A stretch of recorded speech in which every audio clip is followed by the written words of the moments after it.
So ngayon mga kaibigan, pag-uusapan natin itong tinatawag na cigarette smoking mga kaibigan.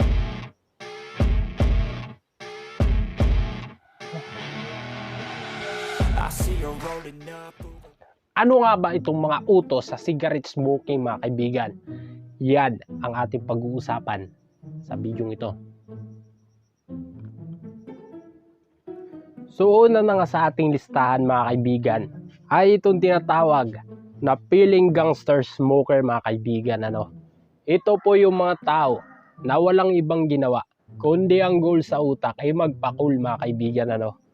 Sila yung mga tao Brad na handang isakripisyo yung kanilang baga at atay mga kaibigan para lang tawaging cool o maging cool sa harap ng maraming tao o sa harap ng kanilang mga kaibigan.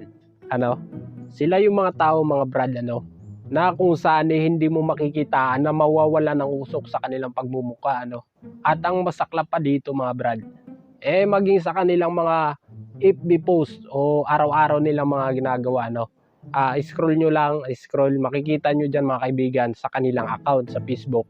Lahat na lang ng mga picture nila mga kaibigan, makikita mo na merong mga usok na lumalabas sa kanilang mga buwanga. Parang ganito.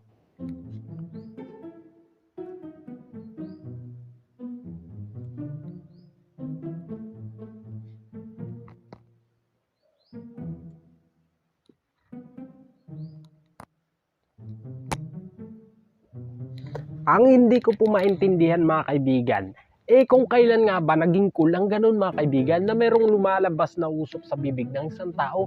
Puta Brad, hindi nakaka-cool yun, ha? Lalo na kung isa kang minor de edad Brad, ako na nagsasabi sa'yo na wag mo isaalang-alang ang buhay mo, para lang maging cool sa harap ng maraming tao, sa harap ng mga kaibigan mo. Puta, cool ka nga sa ngayon. Kung pag edad mo ng mga 20s, may butas na yung baga mo. Itong susunod sa ating listahan mga kaibigan, hindi ko alam kung ano itatawag dito sa kanila dahil nahihirapan po na magproseso ang utak ko ngayon sa kung anong pwedeng itawag sa mga ganitong klase ng tao mga kaibigan.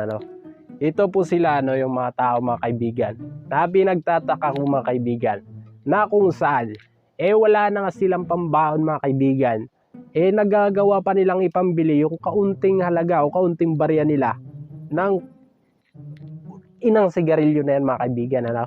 Ito sila mga kaibigan, yung mga klase ng smoker mga kaibigan na wala nang ang pambili ng kanilang sigarilyo o bisyo mga kaibigan. Patuloy pa rin nilang ginagawa ang kanilang bisyong ito na kung saan hindi nila matanggal-tanggal. Na kung wala na nga silang maipangbibili nito mga kaibigan, ang gagawin po niyan mga kaibigan, ang discarding gagawin yan, magtatambay po yan sa computer shop ng maghapon buong magdamag mga kaibigan. At ang gagawin yan ay ganito. Uy, Brad, baka may isang Berlin dyan, pahingin naman ako. Wala kasi akong pambili, hindi ako binigyan ng mama ko ng pira Basta lang. Uy gago, mahal na ang Berlin ngayon, bumili ka. Wala nang libre ngayon.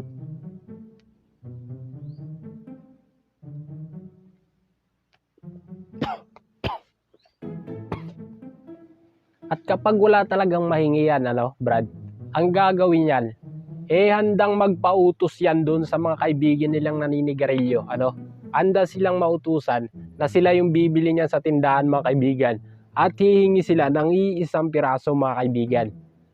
At puta Brad, sa sobrang katakawan niya sa sigarilyo yung mga pinagtatatapon na yung mga gamit na mga upos dyan mga kaibigan ay literal na kukunin nila yun mga kaibigan at sisindihan ulit at sabay gagamitin Parang ganito. Saan kaya ako makakahanap dito ng mga pinagsindihan? Yun, meron ako nakita.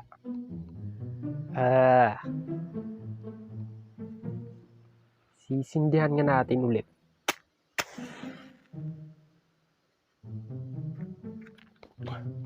Tay na, nabasa. At ang itong panghuli sa ating listahan ay matindi ito mga kaibigan. Daig pa po nila yung mga kriminal kung magtatatago mga kaibigan. Dahil nga po sa kadahilan ng ayaw nilang mahuli o masumbong sa kanilang mga magulang, mga kaibigan, ang ginagawa po ng mga ganitong kabataan o mga tao, nagtatatago, mga kaibigan, habang inihitit yung kanilang mga sigarilyo, mga kaibigan. Dahil kung ako po yung tatanungin, mga kaibigan, isa rin po ako sa nakaranas ng ganito, mga kaibigan. Noong mga panahon na tinutuklas ko lang yung mga bagay-bagay sa aking buhay, at isa sa aking mga experience, yung nahuli ako ng aming guro sa aming school, mga kaibigan, na kung saan ito ang naging dahilan, kung saan itinigil ko na po ang paggamit ng sigarilyo. Napakababaw na dahilan. Baka dyan si Sir. Brad, tingnan mo, baka dyan si Sir. Malapit na to. Anong ginagawa nyo dyan? Mr. Padernal, ba't ka naninigarilyo dyan? Susumbong kita sa mama mo Bukas, kailangang ipatawag ang magulang mo at hindi kita tatanggapin sa aking klase hanggat hindi mo kasama ang iyong magulang. Maliwanag? Bakit ako po, sir? Hindi po ako naninigarilyo, sir. Kung kasama ko po yun, hindi ako kasama dyan, sir.